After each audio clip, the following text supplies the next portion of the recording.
Hello, and welcome to the Unapologetic with Janine McKinnon podcast.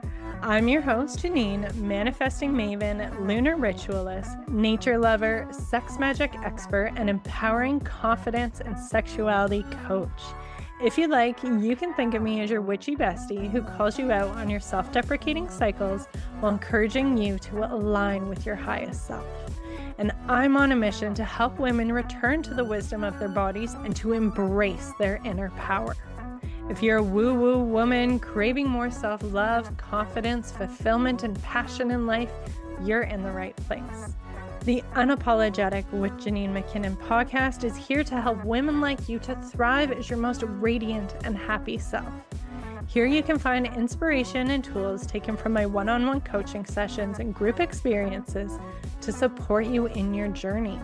We'll cover things like societal conditioning, inner child healing, pleasure practices, manifestation techniques, approachable rituals, and all around women's empowerment. My goal is to shift your perspective and give you actionable takeaways so you can walk away from these episodes feeling inspired to create a life that ignites your soul.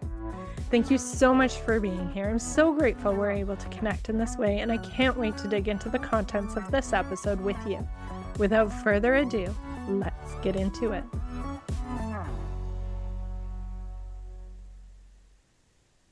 Hello. Today I am switching it up a little bit for this week's podcast. I had the honor of being on the Breaking Norms and Building Dreams radio talk show with Brittney Ashley yesterday, and we had such a fantastic conversation that she was willing to share it with me so I could share it here with all of you as well.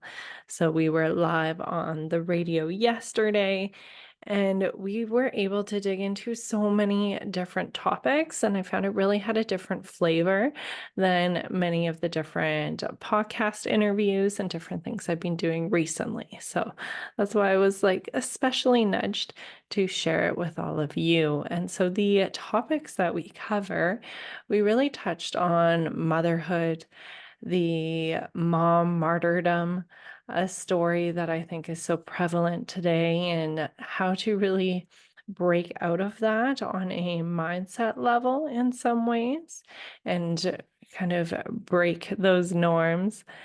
We touched on relationships and how I believe really that foundation for your family is first, of course, your self-work. And it really is the strength in your relationship, because through that, that's where that support comes together. That's where that solid team, that solid front for your kids and your life is really built. And so I dig into all of that, as well as touching on, of course, my personal flavors with mindfulness, meditation, and pleasure practices. So it's a really lovely conversation, and I hope you enjoy listening to it. And I also encourage you to check out Brittney Ashley's radio show as well. I now, off the top of my head, I can't remember the exact FM signal for those in New Orleans. She does touch on it in the episode, and you can also connect her weekly live broadcast through the Creative Dynamics Facebook page, which I will link in the show notes for you as well. We connected years ago at some local networking events, and it's just been really nice to watch each other evolve over the years. And she's been a really great connection of mine, and I'm sure you'll love what she's doing and sharing as well. So without further ado, let's get into it. Hi, I'm Brittney Ashley, your host of Breaking Norms, Building Dreams, your guide through this transformative journey in both business and life. This is your place crafted for dreamers, doers, or anyone who has been told they can't. Get ready as we challenge those narratives together. You're tuning in live to the United Public Radio Network, airing on 105.3 and 107.7 FM in New Orleans.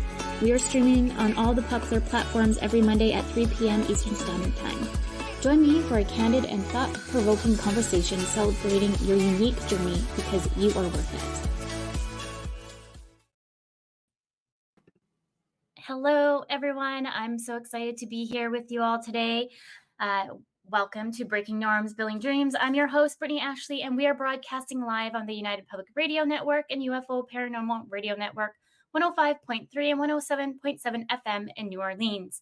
Get ready to escape the routine and join us for the next hour as we break norms and build dreams. I'm so excited to have our guest here today, Janine. Thank you for coming. I'm so excited to have you. Well, everybody's listening. I've been super sick last week, so if I start coughing, I will mute myself. And Janine, you can just talk if I'm struggling. Sounds good. I'm doing a lot better today, so hopefully we can make it through the next hour. But everyone, I'm so excited to introduce Janine. Janine is a confidence and sexual empowerment coach, supports women who've put their sexuality on the back burner to reignite their spark and being more pleasure, passion, and playfulness back into their lives. Through using tools like breathe work, inner child healing, and pleasure practice, she creates a pathway for I can't even say that word right now, holistic, long-lasting transformation and building confidence, connecting to your authenticity, awakening the pleasure, trusting your intuition, and softening into your feminine energy. Love that so much. And I've known you before you started this journey too. So I'm excited to kind of tell our listeners how that transition happened and where you are today. So tell everyone who you are. I know I did my mini introduction, but I love to pass the floor over to you. Thank you so much for having me, and hello to everyone listening in. I'm Janine, a sexual empowerment coach. What can I share? Should I share about the journey or personal tidbits, or what would you like? Let's start with because you used to be more like an influencer, I guess some would say. So I've known you from that end to this end. So I would love for you to kind of explain how you started there to where you are today. Yeah. So, as you mentioned, I started out as a content creator and also helping small businesses with online marketing. So, I have quite the background in website design, social media, email marketing, and that sort of thing. And so, that really stemmed from a project in college that I needed something to carry me through the year. And I had thought about content creating off and on for a while leading up to it. So, I decided to give it a go. And really gave it a solid go for, over 5 years. Yeah, it was probably closer to 7. I started out before I had kids. And my big drive for that was that I loved helping other women. I would be the friend in the friend group that different friends would come to for tips and tricks or advice on all different kinds of things. So that's what kind of really pushed me into it. And then as I became a mom, everything changed and my life got turned upside down. And I wasn't as focused on fashion and beauty as I was before. So shifted into motherhood. And through that journey, I know my personal experience and the different moms I connected with, I just really wanted to provide a safe space to let it all hang out. I feel like when I became a mom, there was a lot of this picture perfect idea of motherhood on social media. It's definitely shifted a lot in the last 6 or 7 years, but at the time it was very picture perfect. And I remember scrolling and seeing this image of this mom with her under 1-year-old, and she had her makeup done. She looked beautiful. It was a beautiful picture, and what a great memory for them to have. But I remember scrolling and seeing it and being like, my motherhood looks nothing like this, at all. And so I really wanted to put the more authentic side out there, put for the different struggles, the loss of identity, the resentment, being touched out, and all of these things. And so I really became this community leader, leading conversations through Instagram, doing different Poll Mondays and things like that. And I really enjoyed connecting and doing things in that way, but it got to a point where it didn't really feel like it was it for me anymore. I was spending hours and hours and hours on social media, and I'm someone who like actually doesn't like to be on my phone at all, which is a really odd fit for a content creator. And I wanted to make a bigger impact. And so I tried shifting things up, creating an online community. I began being a connector and a facilitator for different workshops, bringing different experts in to talk about healthy hormones and communication and setting boundaries and different things like that. And still, it wasn't quite it. I wanted to really make that impact, be that expert rather being that connector for others. And so at my Mhm. time of really reflecting on all of this and having established a decent platform and getting sponsorship income and things like that from it, Mhm. I came across Layla Martin's one of her free 21-day self-care challenges. And I fell in love with the work. And I think within 2 months, probably, I decided to walk away from it all and Mhm. go all in on this new dream, I guess it was, to be at the time, which was a women's empowerment coach. Mhm. Going through that program completely changed my life. And I learned about the power of pleasure practices and Mhm. slow pleasure and sacred sexuality. Before, I was very much a proponent for self care and really taking care of yourself. But it was through this that I learned this whole other set of tools that Yeah. are available to us and how using these impacts us in such a great way. So Mhm. much bigger ripple effects than other self care I was used to. And so I just knew like this is my mission, this is my dharma in life is to help women in this specific way because it is not talked about, not known about. I think this wisdom has been hidden from women for Mhm. a long, long, long, long time. And that's because it's how we get our power back. It's Mhm. how we are able to lead not only ourselves, but also our families and everyone we interact with. And so that's what's brought me here to being a sexual empowerment coach. I love that, and it's such a switch from what you were doing before. Oh, we're getting some feedback here. Just seeing.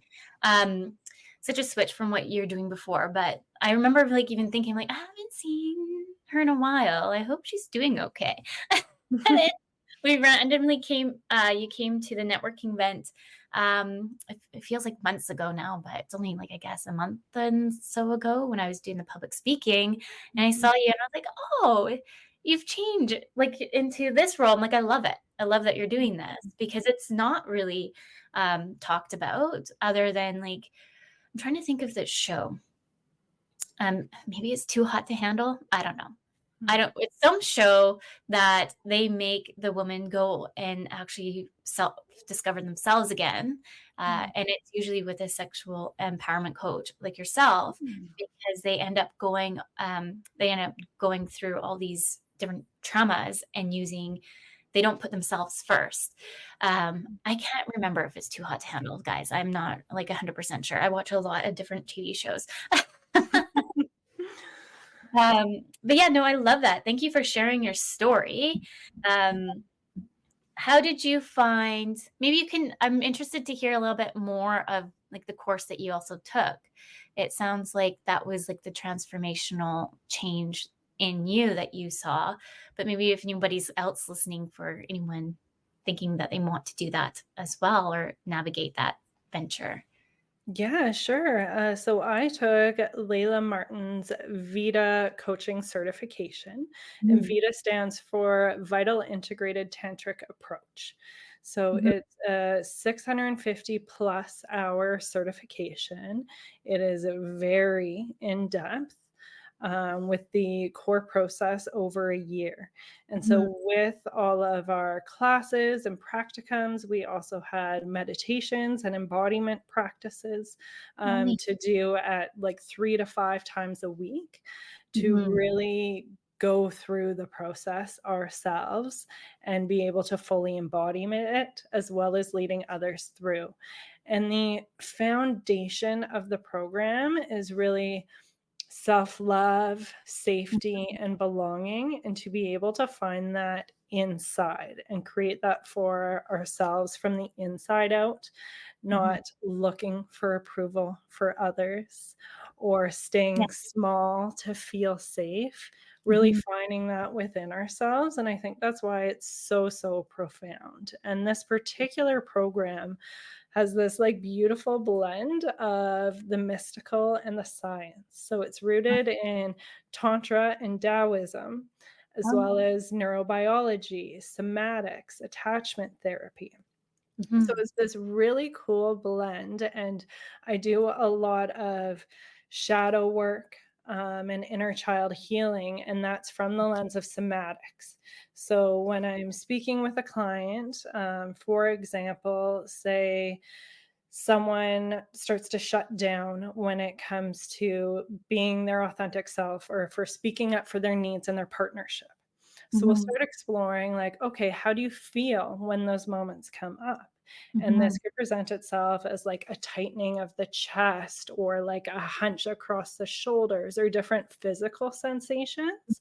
And so we begin to explore that. These are all different parts of ourselves that have been imprinted on our nervous system, on our body, throughout our life. And Mhm. so I go in and really look at this in that holistic way, coming down to kind of the source of these things. What do Mhm. these pieces want? Like, why are they showing up? Our body is so smart and it holds so much wisdom. And so these things are coming up in this way to tell us something. Mhm. And it's the common thing to shut these things down, to ignore them, play it cool, do the thing, hide, different things like that. And so I really give an opportunity to give these pieces a voice, to Mhm. really let us know what's going on. Generally, it's a protector piece. What are they trying to protect us from? What happened when we were a kid that made us shut down? Mhm. And begin to give these things a new role or work through these things in different ways so that true deep healing can happen in a way that is so much more lasting than talking about it. Talking Mhm. therapy definitely has a time and a place. And I think it gets to a point when someone's very self aware, they've worked through their traumas, they understand what's going on, but they're still repeating those same patterns. And Mhm. that's because that somatic piece still needs to be looked at. They can logically understand why they do these things, logically understand what they could be doing or should be doing, but they still are stuck in these patterns. They still have this response that their body is going to do no matter what until that is looked at. So Mhm. I really give the opportunity to go into the body and really transform at that deep, deep level. And I blend the meditations, pleasure practices, and all of these different things into that. That's amazing. Do you find that a lot of your clients that you work with end up having a lot more like come from like childhood trauma to like you really need to go into the behind the scenes, I guess, before they can overcome what they need to being their authentic self? Great question. So, trauma, just to clarify, for simplicity, there's like big T trauma and little t trauma. Okay. So, big T trauma can be looked at as, say, like an abusive parent, some Mhm. sort of like sexual abuse situation, different bigger Mhm. experiences or situations that can leave a really big imprint. Yeah. And so, that's like deeper trauma. Then there's little t trauma, Mhm. which is any kind of experience that leaves an imprint in the body. And so these can be smaller things like being picked on in school, having an embarrassing moment in class, Mhm. having your first boyfriend make a comment about your body, or Mhm. perhaps that first boyfriend leaving you for another girl, Mhm. or different things you observed your parents say about something you identify with, and perhaps they Mhm. didn't even know that. And so that's more that little t trauma. And Okay. so I tend to work with people who have already resolved their big T trauma if they have that, Mhm. but they have all that little t stuff going on. And so it pretty much always. I think it's safe to say across the board, Yeah. the women I work with have this little T trauma. It's these different Mhm. experiences, and that's what's deep, deep underneath the layers. Yeah. I can definitely see that, and especially, like, seeing some of your content, I'm like, "Oh, that sounds interesting," but also too, I'm like, "Oh, can't talk about that." Mhm. Yeah. Because it just seems like growing up and generally speaking, like, you don't really bring this kind of conversation up. Mhm. So, now, like, seeing your content, I'm like, "Oh, I love what she's doing," but I'm like, "Oh, I don't know how to really talk about it either." So, I don't know, do you have any tips for anyone who's just kinda navigating this now or, like, interested to learn more on how to, like, to make those first little steps and making it also too? Because for me, when I see stuff like this, I'm like, "Oh, don't wanna talk about it," and kinda clam up and, like, anxiety hits in a little bit. For Mhm. somebody else, it could be something totally different. Maybe they're just feel uncomfortable and shut down. Is there Mhm. other ways, we can start to feel more confident in talking more about this? Mhm. So there's like that range again, like depending on that situation, like you're just going to have a different, deeper experience when you're in a coaching container with someone who can navigate you through those things, who has that experience and that trauma informed background. And at the same time, there's definitely things you can start to do on your own. And Mhm. I think that really comes down to building a relationship with your body. Mhm. And so, the big thing with that is giving yourself enough time and space to get quiet and to get still. Mhm. There is very opposite of what most people's lives are like. Yeah. And that's part of what perpetuates that disconnection with ourselves is because we're so busy hopping from one thing to the other. We're not Mhm. really listening to the signals our body's giving us. Often, if we're tired, it's okay, squash that down, drink more coffee, do the things. Oh, I'm Mhm. sad about things. I don't have time to be sad right now. Like, let's keep on going. And Yes. so it's being able to give yourself time and space to get quiet and get still. So, one of the things I recommend to everybody is to have a weekly date night with yourself. We Oh. know how important it is to have date nights within our relationships, like keep that marriage alive after kids, so Mm. important. We understand how important it is to maintain our friendship relationships and to make Mhm. connections, see each other. Yet we don't hear about how important it is to do that for ourselves. And so Mhm. I recommend that weekly date night with yourself, do it on the same day every week. So that way it's top of mind. Like for me, it's Sunday night. So I know every Sunday night, that's what I'm doing. If someone asks for any sort of schedule thing that has to do with Sunday night, I know to try and move it, or life's life. Things are going to happen. Like for me, what kind of pushes it off kilter is having family dinners on Sunday nights. So I Mhm. know, okay, I'm moving that to a Monday. So I keep that commitment to myself. And also, if you miss a week, you get right back on it. You don't have to try and juggle things. And so, with this weekly date night with yourself, it's making that space to get quiet, to get still. Mhm. For some that are not used to this at all, that can just mean having a 10 or a 15-minute bath. I remember a period of my life where that was super uncomfortable, and I could not sit still for 15 minutes in the bath. I felt like I needed to do something, like, "Give me a pen and paper, let's work through my to-do list while I'm in here," right? Yeah. So, it's gonna look different for everyone. You can also weave in meditation. I have my unapologetic practices collection with different meditations and breath work and pleasure practices. That's great to weave in. And also, something you can just kind of do building that relationship with yourself is thinking about different situations or different things and noticing what's going on in your body. A Mhm. really simple practice you can do is just really knowing what a yes and a no mean for you. Because again, especially as women and feminine beings, we've squashed down our no's to people please others, to stay quiet and not make waves. And so, really building that relationship with what that no feels like for you. And so, Mhm. that can be as simple as saying yes. Okay, what sensations are in my body when I say that with conviction. Likewise on the no, and, like, Mhm. tapping into those sensations. And so when you're out being asked to add another commitment on your to-do list and you feel that no creeping up, you connect with it a bit more, and it's Mhm. like, "You know what? Let's do this instead," or maybe it's a no or whatever it might be. Mhm. So, yeah, it's finding those ways to weave those things in where you can just really tune into the sensations that are happening in your body. And to even just, like, hearing you say to, like, sit down within, like, to me, I'm like, "Oh, sit down for 15, 10 minutes." Like, I can't even do that.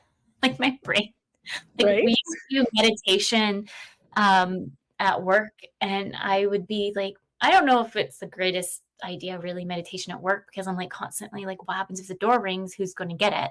Or what if the phone rings? Who's gonna get it?" I feel like that's probably the worst place to practice meditation, but Yeah, that makes sense. um, but just meditation, perhaps maybe I just got into it not in the right time for me to really think about it now of how I can start meditation slowly and just sit there and be present because it's hard. Like I I have ADHD, I'm self-diagnosed. So I'm like constantly needing to do things like 120 miles a minute to make sure I'm like it's like my dopamine in a way, I guess. Mhm, So for me to like sit there, it like blows my mind because I'm like, nope, can't do it. Like even for a bath, like I used to have baths all the time.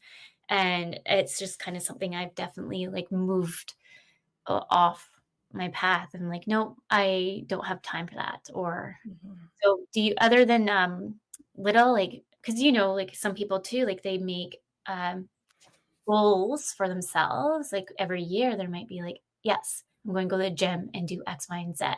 But I find too, those tiny little goals sometimes get slipped. So I know you mentioned a few ideas, but do you have other ideas for someone who's just starting, like that simple goal? Maybe not if it's every week, maybe every other week that they mhm. can move into their time frame. Yeah, absolutely. So I'm all about the baby steps and building that foundation and those building blocks, one manageable step at a Mm-hmm. time, and Yeah. really having the consistency and the momentum with that. And so, with that in mind, it's going to look differently for everybody. Yeah. I do recommend weekly, just to be able to have that momentum and Mhm. that commitment.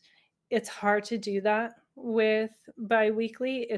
Or Yeah. I should say, it's a lot easier to fall off the wagon when you're Mhm. not doing it on a weekly basis. And yes, different things come up, and sometimes it doesn't happen, but it's easier to get back on the path when it's a weekly basis. Mhm. Now, in terms of kind of those little steps, there's two things that came to mind while you were talking. And meditation, I think there's misconceptions around it that you're supposed to just like sit there and clear your mind. Mhm. Or you're supposed to sit there and listen to the meditation and be able to fully focus on that and not have thoughts enter your mind, which is Mhm. like totally not the case. The whole point for me of meditation is to train your brain to have these distractions pop in and allow them to pass through Mhm. rather than to stick. And that is Yeah. a practice. It's a Okay. meditation practice. So this is how we train our brain, and it is completely expected to get a ton of different distractions going on.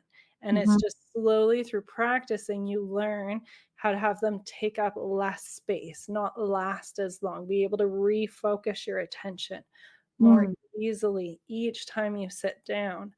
And then I also wanted to touch on what you said of like, oh, I don't have time for that. How a lot of different people Yeah. think that, or even yourself. I've thought that myself too. And there's one client I've been working with. We're coming to the end of our 10 session package. And she was very much of that mindset. This block would come up of like, there's something better I should be doing with my time. I Yeah. shouldn't be like having my bath time. I shouldn't be doing pleasure practices. Like, there's more important things to be doing. Mhm. And a block, for that we worked through was her really being able to show herself why this is so valuable and being Mm, able to look at the evidence of when she does do these different things, how it impacts her life.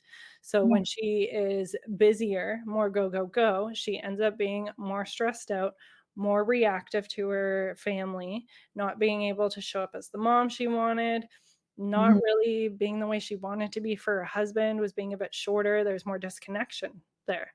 On the flip side, when she looked out those times she was able to maintain that meditation practice, or even after doing it one or two times, mm, she realized, oh, I'm a lot more calm.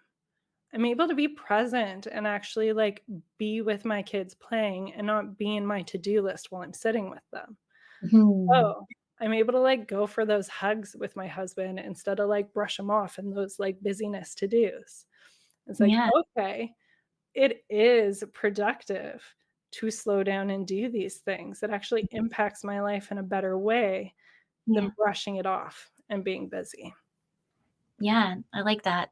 And I think in our culture too, we're just so prone to just be like, we'll look at 9 to 5 jobs, like Monday to Friday, 9 to 5, sometimes no breaks in between. And so we just kind of like pile on everything and really don't think that we have that time to really take those moments. Because I think in society, I feel like we tend to feel a bit guilty, um, not doing all the things that we should be doing because maybe we're comparing ourselves on social media or comparing ourselves in different ways. Um, I think you're at the speaking conference about like just imposter syndrome as a mom, like feeling like I'm not good enough because I'm not like the super mom that can do all these things. And then you start to kind of spiral. Mhm. Yeah. I know because you have two little ones too. Mhm. Uh, when you started your journey, did you find it kind of difficult to kind of, were you like kind of like, oh, I love this full in, it sounds like, but did you find it kind of like difficult to manage like the general flow of everything with two little ones as well?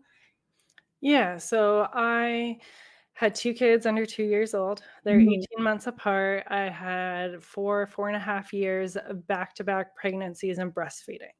So, like, Mhm. I fully get it. I was in the trenches. I felt like my body wasn't my own and got sucked right into that mommy martyrdom, putting the Yeah. entire family's needs ahead of my own, trying to measure up, and make sure they have the right activities and that they're learning in the right way and developing in the right way and that the house is nice and decorated as well as being clean and like this, that, and the other thing. And it's way too much to keep up of or up with. It's this fake ideal we have in our head. It's not actually a real person, right? Like, often it's this idea of all these different things, and even if it was an actual person, chances are we don't know all the other things going on behind the scenes. Yeah. And so I think what helped me is shifting my perspective around Mhm. me being a great mom, say particularly with the mom guilt and the super mom and that sort of thing, is reflective not in my productivity and how much I do, but in how happy and Mhm. good my kids are in the different ways, like that they hold our values. Like that's what shows me as being a good mom, not having all of this busyness, right? And so I think what is helpful in that situation is getting really clear on your family values Mhm. and focusing on that, using that as a meter stick of when these different things come up, whether it's invites to things or opportunities or even your own thinking, Yeah. bringing it back to that yardstick and saying, okay, is this reflective to our values? How can we Mhm. adjust it? How can we make it fit for us? I like that. Mhm. Yeah, never even thought of that. Love Yeah. that. Yeah. I'm just looking at the time because we're already 30 minutes in. Mhm. For those just tuning in, you're listening to Breaking Norms, Building Dreams. We are live on the United Public Radio Network and UFO Paranormal Radio Network 105.3 and 107.7 FM in New Orleans. I was just, because I know we have some great questions here. And I was just like, as you're speaking, I was like looking at the questions. I'm like, which ones should we go into? Maybe, um, maybe like we should touch on maybe like the marriage as the foundation, because I think in today's society, yes, we I don't know here in Victoria, but everyone seems to have 2 kids. I don't know. I don't know if it's a Victoria thing, but everyone seems to have 2 kids. But you have your partner, and so having that time with your partner as well, maybe we can touch on that one. Yeah. Sure. Yeah. So I think kind of that foundation of the family, I'll say, like we have ourselves, we have our marriage, and Mhm, then our kids and all of these other things. And so being able to have that strong foundation within our partnership, whatever that mm, looks like for everyone, for me, it's marriage. Um, really starts with like how am I supported, right? Like I think a lot of the like stressed out and these different things, a big part of that is a lack of support. mhm, So when you have that strong foundation within your partnership, to me that includes being able to communicate like your needs, just mhm, checking in with how you are, feeling connected physically. Like as humans, oh, our bodies are incredible. And something that I think is just so neat is how our hormones react to touch and to sound. mm, So when we hug our partners, we mhm, get the oxytocin flowing, all of these different things, and that like gives us a boost. That helps us feel connected, it helps us feel mm. safe, and those feelings last past those moments of that hug. And that's just like one example of those touches, and it Yeah, really feels great for us. And this goes further down the road with pleasure practices, how it has this big effect. But staying focused on that relationship, as well as there's a study that is with teenage girls and their moms. And they looked at when they texted them throughout their day versus when they had phone calls within them or throughout the day. And the ones mhm, that texted their moms, there's little hormonal response. But the ones who had phone calls with their moms, they got those different happy hormone chemicals, oxytocin, mm, serotonin, dopamine. And I think it really shows the power of speaking with our loved ones. And so mhm, when we are having those regular conversations, again, it's giving us that grounded sense. And that has that ripple effect of how we show up in our family when we are able to feel supported, feel connected, tag team our different things. Someone's feeling down, dealing with a stressful week. The other one is able to rise up and take on a bit more. And those mhm, tables kind of shift throughout life, right? But it really has that strong foundation so things don't crumble away. You're able to support each other through it. And it's not like it all mhm, breaks down in those moments of crisis. mhm. And like you mentioned, communication, which Mhm. is definitely key. I feel like I've been through a lot of different interesting relationships in the past before my husband, and um, just more or less, communication for me is something that I know I'm still working on. So, Mhm. do you have any kind of tips for anyone that maybe is kind of struggling on the communication bit? Ooh, I would love to. Because I think with that communication bit and those conscious Mhm, relationships, we're choosing to communicate and work through our stuff together. And so we continue to raise each other up in that way. And mhm, so communication tips.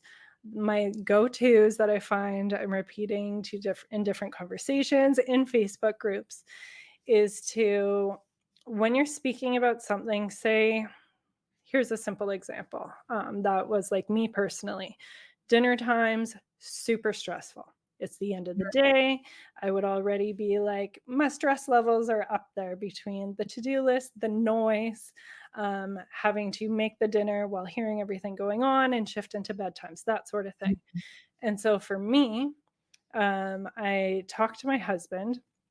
And so rather than being like, I'm so stressed out. You're not helping with these things because it was kind of my responsibility to be cooking the dinner and that sort of thing. Is rather than coming out as attacky or you're doing this wrong, it's this is how I am feeling about this situation and this is how you can help me. Um, mhm, and so, in that example, I get really stressed out at dinners. It's the end of the day. There's a lot of noise. It would be really helpful for me if you could take the kids in the other room for 15 minutes. If you Mhm. could set the table with the other things so that way it takes that little thing off my plate. And I feel like I would just be so much less stressed out and be able to be like happier while we're out there together. So that key is like, really, this is how I'm feeling, and this is how you can help me, giving that roadmap. Because I find our partners generally want to help us, and sometimes like they don't know how. Even if you give those hints, they don't necessarily get the hints we're dropping, and we just need to be flat out like, "This Yeah, is how I want you to help me." that's Yeah.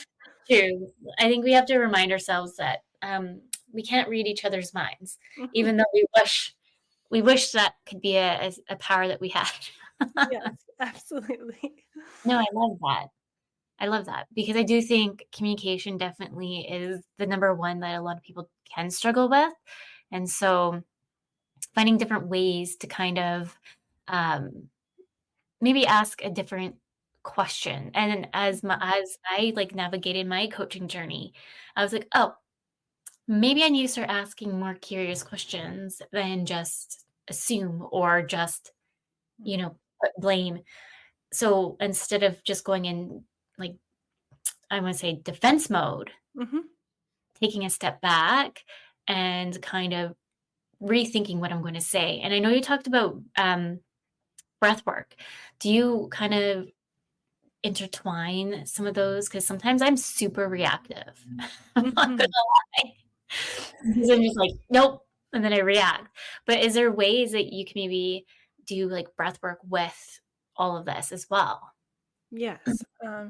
So breath is a powerful tool that all of us have accessible to us, which I think is so amazing compared to all those different things that we learn like could be helpful. Like we all have access to our breath. And so Yes. there are simple things, just taking that moment to slow our breath, the Mhm. slow inhales and exhales to be able to relax ourselves in those moments can be so helpful. And like I've taught my kids that. And if I'm getting stressed out, I'm like, I just need to breathe for a minute. And Mhm. they say it themselves now too, which I think is really cool. Now, the breath work that I incorporate in my group programs and my coaching sessions goes on a deeper level. So that's more like meditative breath work where we're breathing for 5, 10, 15, 20 minutes. And so what that does is it allows us to get deeper into our subconscious and be able to rewire our nervous system. So part of what you had mentioned with that like defensiveness, that's that Mhm. fight or flight response, right? It's the survival instincts coming up. It's that Mhm. sympathetic nervous system, those reactions. And Yeah. so breath work and the somatic work I do allows us to get in there and to Mhm. actually shift things because we can rewire those neural pathways, rewire our nervous system to have different reactions in those moments. And Mhm. so it takes time, like working through these things, but you can have, like through a guided breathwork session. I have one on, say, self love, that you're able to shift kind of your state, go into that subconscious where you're truly open to receiving more so than you're like, go, go, go state, you're closed Yeah. off. With breath work, you open up and you can really you can do your own programming instead of how you've been programmed growing up. And so it's like, no, this is what I want my beliefs to be, even though I've like grown up thinking these things. So with breath work, you can program yourself with Mhm. these things. Program that when you're dealing with situations with your husband or your partner, I want Mhm. to tend to myself. Oh, she's feeling abandoned or not loved. I can love myself, and then I can show up to these conversations from a place of love. And so Mhm. that's like one example of how breath work can really help support this from a really holistic way. I love that. I definitely, because breathwork comes up in different ways with how you're doing it. Mhm. I work with a physiotherapist and like with them as well. And like my breathwork, I'm just going to say, is not the greatest. They tell me like I do like short breaths and I'm not actually fully breathing within the diaphragm that you should Mhm. be. And so like I've been practicing that constantly because I think I'm always on that fight or flight mode. And I'm always in the Mhm. fight mode. And so I'm just constantly I guess, I don't know what kind of breath work you would call it. Mhm. It's not really breath work. It's like just breathing barely. Yeah, it sounds like your breathing behavior, your breathing patterns. My mom actually does a lot with Yeah. breathing behavior Oh, analysis, neat. looking at that breathing pattern. It's so interesting when you get into it. When you're anxious in that fight or flight, it's very short and you're not getting your oxygen, your CO2 that your body needs to Yeah. be at that more parasympathetic calm state. Yeah. I never even heard that there's a breath work analysis. That's so Yeah, interesting. it's really interesting. Yeah, there's so many different sides and flavors. Like there's the more like meditative side and the science side as well, which is suitable for depending on where different people's mindset is. That sounds crazy. Now I'm going to have to like research this after. Yes, we will chat after. I'm just looking at our questions. Um, as a mom, how have you actively worked towards empowering your own daughter with these lessons to pass to the next generations? Ah, I love this question because, yeah, I think we're just such role models for our kids. And I think of it as like two sides of the coin with having a daughter and a son. Mhm. And in terms of prioritizing self care, prioritizing doing things for me, the woman, not Mm. just me, the mom. Like, it's okay for me to like go out for coffee with a friend just Yeah. because I don't need a reason and all of those different things. My like mission with that, with my kids and being that role model is like one, showing my daughter that yes, this is what being a mom gets to be like. Like, we don't have to be so self sacrificing. It's Mhm. important for us to be the multifacets of our womanhood and not just the mom. Being a mom is incredible, Mhm. and there's other parts of us as well. And then I get to show my son as well, this is how a mom gets to be, and this Mhm. is how you can support your partner. My son's already talking about getting a wife. So, like, I get to show him it's really cute. And so I Okay. get to show him how he gets to support his future wife and that standard Mhm. he gets to hold instead of having those expectations that she's the martyrdom mom. He gets to Mhm. be that encouraging husband of like, "Oh, why don't you go and do this for yourself?" And then with that, core of that self-love, that sense of belonging, I really try to lead that way again. Like, I don't think I have ever talked negatively about my body or myself in front of my kids. Like, there could be things that I can't think of, but that's something I try really hard to do. And I think that leads the way for them because even if we're not speaking directly to them, Yeah. the way we speak becomes their inner thoughts. And there's something I heard recently is like, do we want the way we speak to them to become their, oh, I can't remember the words, but it was like inner cheerleader or inner critic. Mm. Yeah. And so being really choosing the words we say around them helps with their inner voice, both Mhm. for my daughter and for my son. Yeah. I love Mhm. that. I find like because we both had a daughter and son as well. And I remember having my daughter, and I was like, "Oh my goodness, I'm so scared." Like, I only wanted boys. Mm. Um, and so when I had my daughter, I was like, "Oh my goodness, okay." And then that was kind of also too my shift of like, I want to build this life because I want her to see that she can be empowering too for herself and others or follow her passion. But then when we had my son, I was like, "Okay, my mind kind of shifted a little bit. I think I talked to you maybe about Uplift. I went to Uplift, that networking, and it was just really tailored for women entrepreneurs, which is great. And maybe only 5 men showed up. But maybe if we had like a space of just like, yes, it is for women to empower them and move forward, but maybe if we kind of cultivate it where, yes, it's also a place for men to come and welcome and listen. Because if we start educating too, what we're feeling, what we're struggling with on a daily basis as women entrepreneurs or just women in general, maybe then they'll have a different kind of understanding too and come at it a different approach. And also too, we for boys, unfortunately, there's still that kind of stereotype of like boys don't cry, boys need to be masculine. If you're not masculine, then which is it's just an old way to think. And so for Mhm. me, coming into this now with one of each, I'm like trying to challenge, okay, yes, I'm doing this for my daughter, but I have to think of how to do this for my son. Mhm. I don't know if you can relate to any of that. Yes, absolutely. Like, I think we hear all the time how the patriarchy has done all of these things to women Mm, and gender nonconforming beings, and the patriarchy has done a lot to men as well, right? yeah. And then that pushback is almost on the flip side, teaching that masculinity is toxic.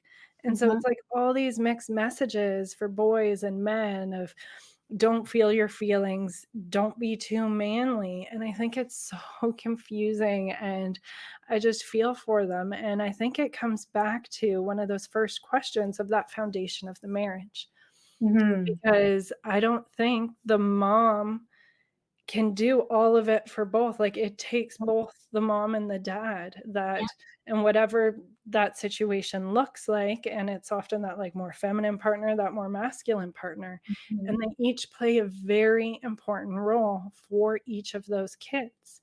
yeah, Like, the dad's gonna teach the daughter different things and the son, same with the mom. yeah, And that's why I think it's so important to be on that same team, to really support each other and support the kids mhm, because they need it from different kinds of role models. mhm. I love that. Mhm. Yeah.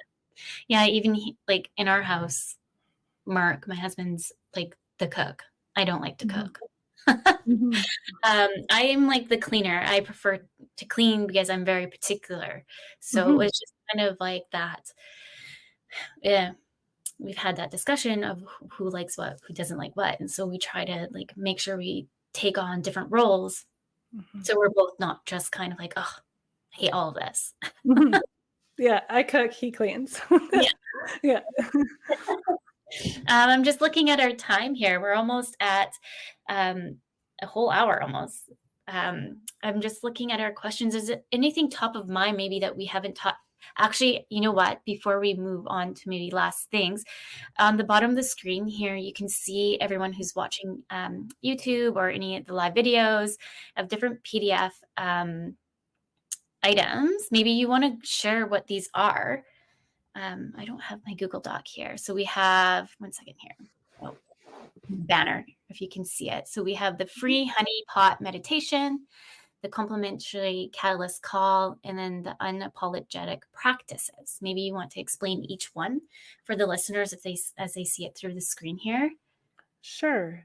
And I just really quickly want to lead into something that's like Oh yeah. bursting to share Yeah. that weaves into those links. So, one thing I'd love to share is that the greatest transformation comes through the taboo. And Hmm. so sexuality is this huge taboo. And so the reason for that, how that works, is when we come and face these things that we are embarrassed about, that we have shame for, that we hide behind closed doors, we don't talk about, it has this massive impact because we are able to face these things, and it's a process of understanding them, accepting them, and then loving them. And when we can do that for those darker, more taboo things, Hmm. like, we become unshakable, right? Different people might say different things. It's like, yeah, I've faced that. I've accepted about it. What Yeah. of it, right? And so that's why I think sexuality is such an important like portal for transformation. And that's why I do all of the self-love, empowerment, confidence, relationship work through that lens. Yeah. And so that's what leads into those different call to action links. I have my free honeypot meditation, which is just what one of the my client said is this unexpected visceral experience. And Mm, it is building that relationship to your body. It's putting in all of the different ingredients you want your sexuality to embody. Perhaps it's mhm. confidence, sensuality, um, playfulness, and then infusing your body with it. So it's beautiful. That is completely free and available to everybody. I have a complimentary catalyst call, which is like your catalyst for change. And that's where we can just hop on a call, see where you are at, where you want to go, and how to help you get there. Whether I can help you with some of the different resources I have available or a coaching session, we can navigate that together. That's completely complimentary. And my unapologetic practices collection is so a collection of meditations, breathwork practices, and pleasure practices that are very all encompassing depending where you're at in your journey. And so those are often centered around like that self love breathwork practice that I have, which is so powerful. That was one of my favorites going through my program, being able to just really rewire your system for that self love, that safety, that belonging within yourself so you can show up more confidently. There is also the sexually empowered woman. And so it's what does this look like for me?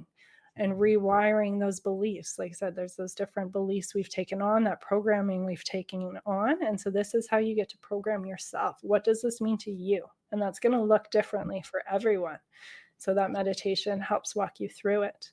Then I have some really fun manifestation meditations that I love. Those are some of my favorite. And then a awaken your senses pleasure practice, which really weaves in like the scent of essential oils or Mm, candles, the feeling of perhaps a fur rug or a silk scarf on your skin, the taste of an orange or dark chocolate, and really bringing your senses fully alive. And so that really helps you to be able to tap into that throughout your life. Going on a walk in nature, you can tap into that fresh smell of the forest and the wind against your skin yeah, to this totally deeper level, which is pretty beautiful. I love all of that. Thank you for sharing all of that.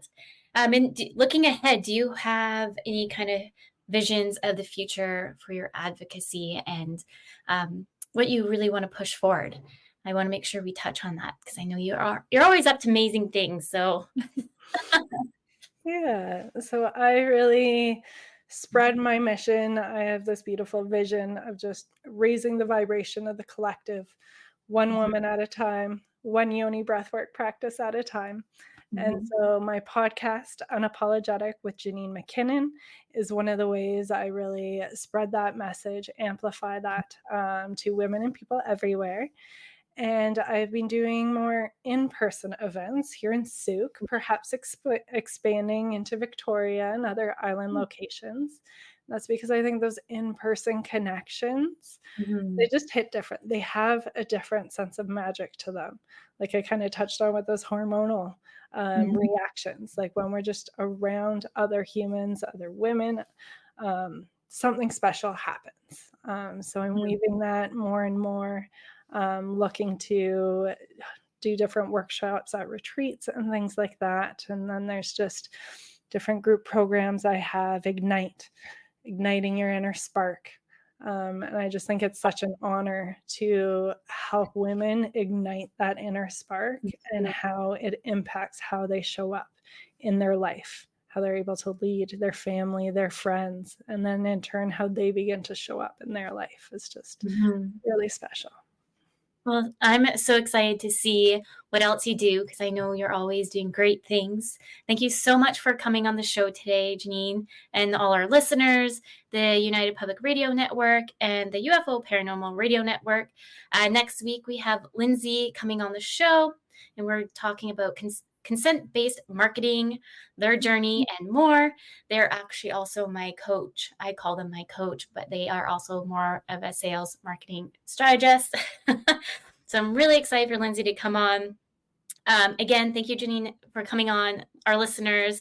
So with that, until next week, remember your journey is unique and your worth is unquestionable. Thank you, everyone. Thank you. Thank you for joining us inside the Unapologetic with Janine McKinnon podcast. I hope you enjoyed today's episode. If you feel called, I would so appreciate it if you shared about this episode in your stories or left us a review to help us reach more women on their unapologetic journey. As a thank you for your support, you'll be entered into a monthly draw for a free coaching session. Just tag @Janine.McKinnon in your story shares or leave the rating or review, screenshot it, and email to Janine@unapologeticmotherhood.com to be entered. One lucky winner is selected every month for a focused coaching session to support you in working towards your current desires. Until next time, trust your inner wisdom and create some magic.